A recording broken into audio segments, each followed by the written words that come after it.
Hello everyone, welcome to my channel. मैं हूँ प्रियंका सिन्हा और आज मैं लेके आई हूँ एक डरावनी कहानी, या बोल सकते हैं एक सच्ची कहानी, जिस पे आप भरोसा करना या ना करना वो आपके ऊपर है।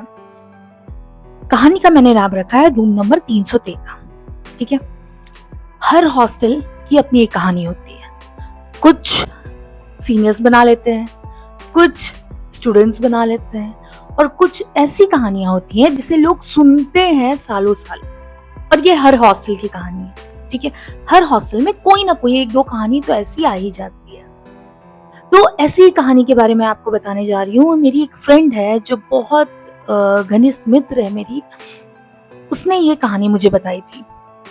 वो शिमला इंजीनियरिंग करने गई हुई थी। तब की एक छोटी सी इंसिडेंट है जिसके बारे में उसने मुझे बताया, और मुझे लगा कि मुझे उसके ऊपर वीडियो बनानी चाहिए। तो चलिए बिना लेट किए कहानी सुनते हैं। तो घर की लाइट बंद कर ले, क्योंकि डरना जरूरी है। ओके, तो इसमें मजाक नहीं करते हैं, क्योंकि किसी ना किसी के लाइफ में इस टाइप की घटना होती है और वो एक्सपीरियंस करते हैं इस टाइप की घटना। तो रूम नंबर 313 कुछ वैसा ही एक छोटा सा घटना है जिसके बारे में सिंपी ने मुझे बताया। ठीक है, तो हुआ ये कि सिंपी और मैं तो खैर एक ही शहर से बिलोंग करते हैं। तो वो इंजीनियरिंग करने के लिए गई हुई थी शिमला। ठीक है, और शिमला में जिस जगह वो इंजीनियरिंग करी थी उसी की थोड़ी दूर पे गर्ल्स हॉस्टल था, जहाँ पे मैक्सिमम जो लड़कियां इंजीनियरिंग करने आती थी वो वहीं पे रूम लेके रहती थी। मतलब हॉस्टल था, ऐसे अलाउड था कि वो बाहर रह सकते हैं पीजी वगैरह में, लेकिन क्योंकि छोटे शहर से गई थी तो उतना रिस्क नहीं लेना चाह रही थी, तो she went directly to hostel और उसने हॉस्टल ले लिया। वो घर से निकली तो आंटी जी उसकी, मतलब सिंपी की जो मदर है, उसने एक भगवत गीता दिया। उससे बोला कि देखो, कभी भी तुमको डर लगे, अकेले जा रही हो इतना दूर, तो तुम कम से कम भगवत गीता खोल के एक बार देख लेना, तुमको कभी अकेला फील नहीं होगा। तो सिंपी गई। कुछ दिन काफी अच्छे से बीता, क्योंकि सिंपल सा बात है, नए दोस्त, नए लोग, नई पढ़ाई, नया एक करियर का सपना जो वो लेके गई थी कि कुछ करना है। तो सी वाज लाइक कि हाँ, अच्छा चल रहा है। तो जो हॉस्टल है उसका 4th फ्लोर में लाइब्रेरी हुआ करता था। गर्ल्स हॉस्टल में भी एक लाइब्रेरी था छोटा सा, कि लड़कियां अगर पढ़ना चाहे तो वहां जाके पढ़ सकती है, और उसके बगल में मेस था। ठीक है, तो जैसे 1st, 2nd, 3rd फ्लोर में हॉस्टल है, 4th फ्लोर में, टॉप फ्लोर में मेस था और एक छोटा सा लाइब्रेरी था। तो काफी दिन बीत गए। तो एक दिन क्या हुआ ना कि ये गई हुई थी लाइब्रेरी पढ़ने के लिए, एग्जाम वगैरह आ रहे थे, तो इसने बोला कि हॉस्टल रूम में पढ़ाई नहीं हो पा रहा है, तो वो लाइब्रेरी गई कि उसको पढ़ना है। ठीक है, अब वो जब रात में लौटी तो 4th फ्लोर से वो 3rd फ्लोर आई। उसका रूम था 2nd फ्लोर में। तो जब वो 3rd फ्लोर में आई, उसके बाद उसने देखा दूर पे, मतलब जिस जिस कॉरिडोर पे वो खड़ी है, उसके उल्टे साइड वाले कॉरिडोर पे उसने देखा कि एक लड़की खड़ी है।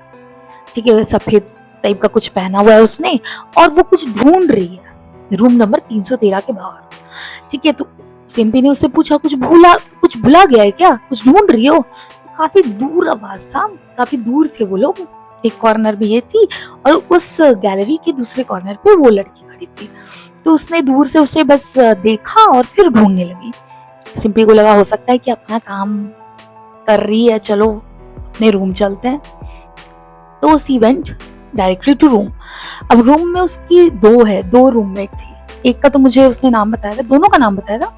एक थी पूजा, जो उसको बहुत पसंद थी।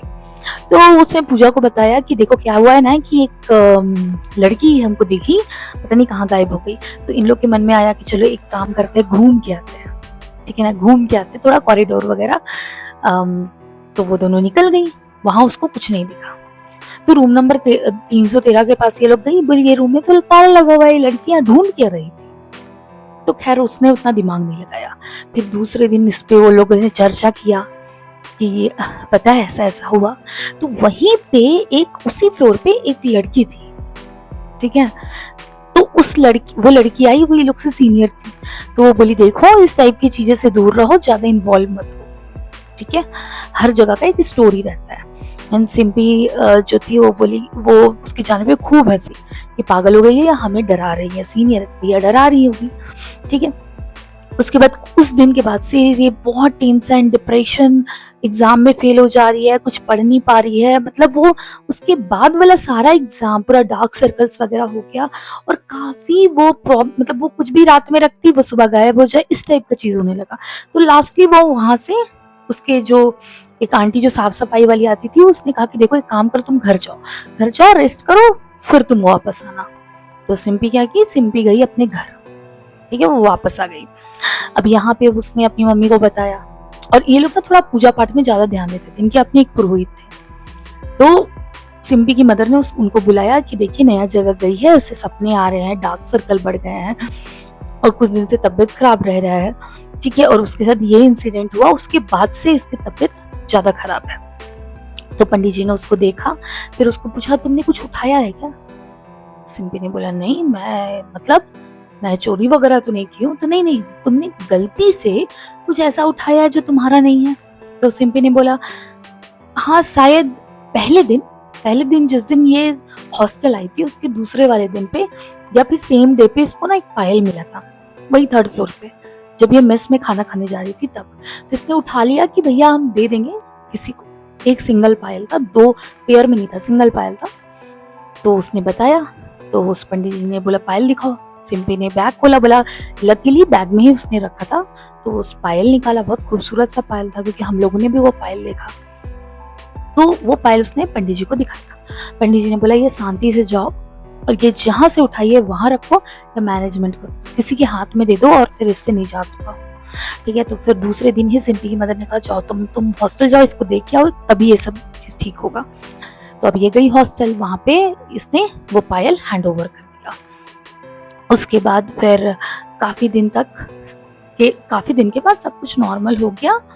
ठीक है, और एक दिन क्या हुआ कि वो, यहाँ तक तो ठीक था, यहाँ तक तो बहुत सही था कि उसका तबीयत भी धीरे धीरे ठीक हो गया, पढ़ाई में ग्रेड्स अच्छे आने लगे, वो काफी हद तक उसका डर जो था वो खत्म हो गया। ठीक है, यहाँ तक एकदम हम लोग भी बहुत खुश थे कि नाउ सी इज ओके।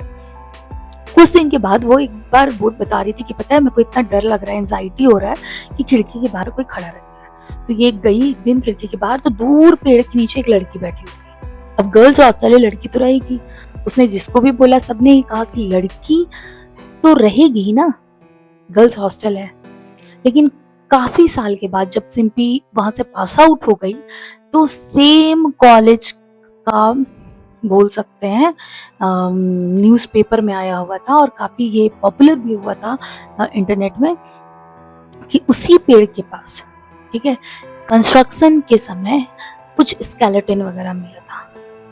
और ये जो 313 रूम नंबर था, इसमें एक लड़की थी जो गायब हो गई थी।